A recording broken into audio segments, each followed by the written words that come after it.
COVID-19 has added greater urgency to our Learn for Life movement and crystallized what our priorities are moving forward.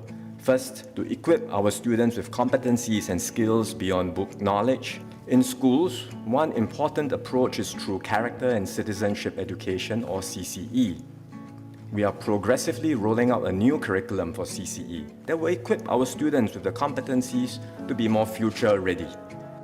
We are also learning from our experience with home-based learning, or HBL, and are incorporating blended learning strategies in schools. We will introduce around 2 days of HBL a month in secondary schools, and it can be slightly more for pre-university. Another important change is the expansion of interdisciplinary learning in our IHL's curriculum.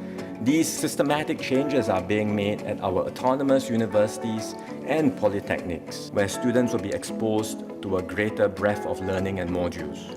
When it comes to teaching and learning outcomes, our educators are at the forefront of all our efforts. To strengthen our educator skills in CCE, we will establish a new Center for CCE at the National Institute of Education. We will launch a new Center for Teaching and Learning Excellence. We now have one such center at Yusof Ishak Secondary School.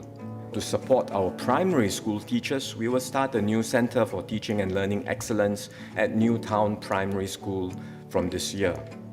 Our second priority area is to provide more diverse and flexible pathways for learning.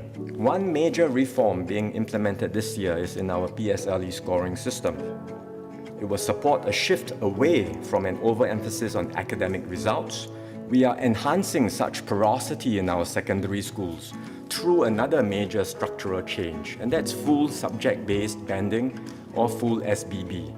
We are also expanding and enhancing our post-secondary pathways. We will take steps to enhance our polytechnic and ITE education to ensure that it remains responsive to the aspirations of our students and the needs of our future economy. We will take steps to strengthen arts education in Singapore. MOE, with MCCY's support, will work with LaSalle and NAFA to establish an alliance between the two institutions. This will be our first University of the Arts, draw on strengths from both colleges and drive synergies between them.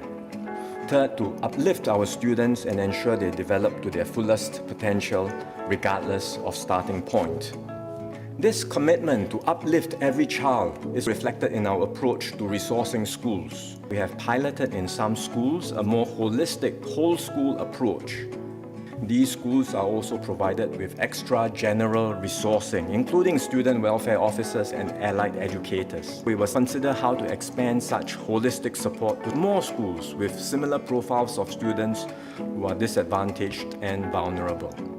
One important aspect of a rich and meaningful school experience is the CCAs and activities outside classroom. So I've asked the MOE team to study how we can better support our schools in this area and ensure that students across all our schools can have a full CCA experience based on their passion and interests.